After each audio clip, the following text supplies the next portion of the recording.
Tagar Institute, Jurnalisme dan Riset.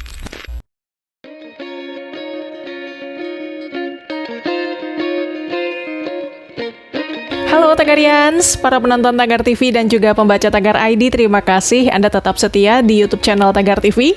Hari ini saya, Kori Olivia, ingin membacakan ulasan pilihan redaktur Tagar tentang sejarah Provinsi Sumatera Selatan.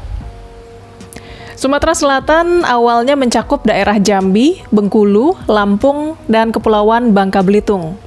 Kemudian mereka menjadi wilayah provinsi sendiri, namun memiliki akar budaya bahasa dari keluarga yang sama, yaitu bahasa Austronesia Proto-Bahasa Melayu, dengan pembagian daerah bahasa dan logat antara lain Palembang, Ogan, Komering, Musi, dan Lematang. Kerajaan pertama di Sumatera Selatan adalah Kerajaan Kantoli, yang bertempat di Palembang. Menurut buku, Sumatera Selatan memasuki era pembangunan jangka panjang tahap kedua.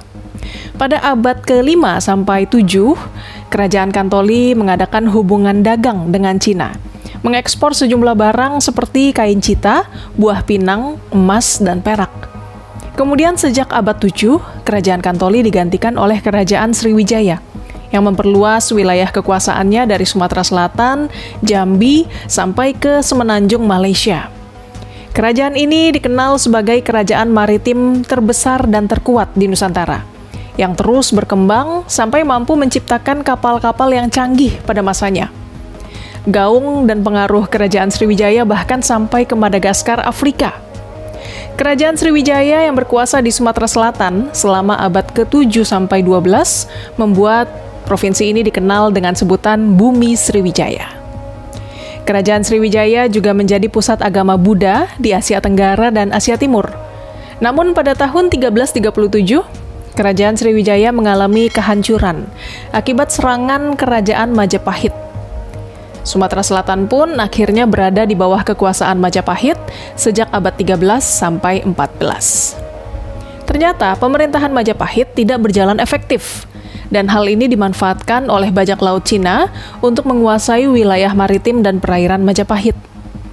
Semakin melemahnya Majapahit mengakibatkan kerajaan ini runtuh pada tahun 1528.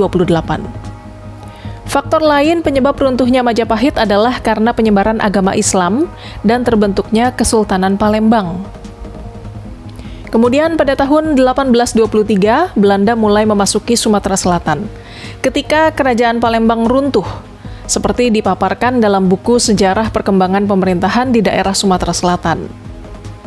Awalnya Belanda menggunakan kelompok bangsawan Palembang untuk menjalankan pemerintahan. Kemudian Sumatera Selatan dibagi menjadi 2 daerah jajahan, yaitu wilayah yang diperintah langsung dan wilayah otonom. Belanda juga membagi hukum ketatanegaraan seperti wilayah di luar Jawa dan Madura, persekutuan otonom, resort setempat, dan persekutuan pribumi. Pada 14 Februari 1942, pasukan Jepang mengambil alih kekuasaan Belanda di Sumatera Selatan. Pemerintahan Jepang dikenal tidak pernah mengikut-sertakan rakyat. Semua berjalan sesuai perintah Jepang.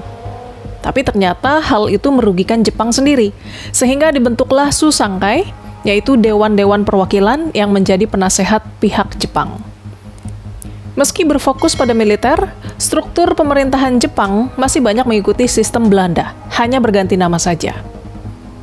Ketika Jepang menyerah tanpa syarat pada Sekutu dan Indonesia memproklamasikan kemerdekaan pada 17 Agustus 1945, pihak Jepang di Sumatera Selatan tidak mengabarkan ke rakyat setempat karena komunikasi sepenuhnya dikuasai Jepang.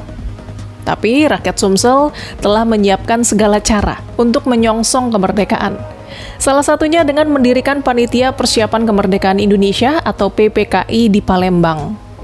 Akhirnya, Jepang resmi menghentikan perang di wilayah Sumsel pada 22 Agustus 1945 dan momen itu dimanfaatkan oleh rakyat untuk mendirikan Pusat Pemerintahan Bangsa Indonesia pada 23 Agustus 1945. Berdasarkan Perda Nomor 5 Tahun 2007, hari jadi Provinsi Sumatera Selatan ditetapkan pada 15 Mei 1946 dengan ibu kota Palembang. Kalau Anda berkunjung ke Sumatera Selatan, ada beberapa destinasi wisata alam yang menarik, seperti Danau Ranau di Kabupaten Ogan Komering Ulu, Musi Rawas, dan Musi Banyuasin. Ada juga panorama air terjun di Kabupaten Muara Enim dan Lahat. Sedangkan wisata budaya dan sejarah meliputi Bukit Serelo, Gunung Dempo, Rumah Limas, Situs Sriwijaya, Kompleks Pemakaman di Bukit Siguntang, dan Benteng Kuto Besak. Tagarians, demikian ulasan pilihan redaktur Tagar hari ini tentang sejarah Provinsi Sumatera Selatan. Subscribe YouTube channel Tagar TV dan klik loncengnya juga untuk mengikuti video menarik membahas topik terhangat hanya untuk Anda. Saya Kori Olivia, Tagar TV.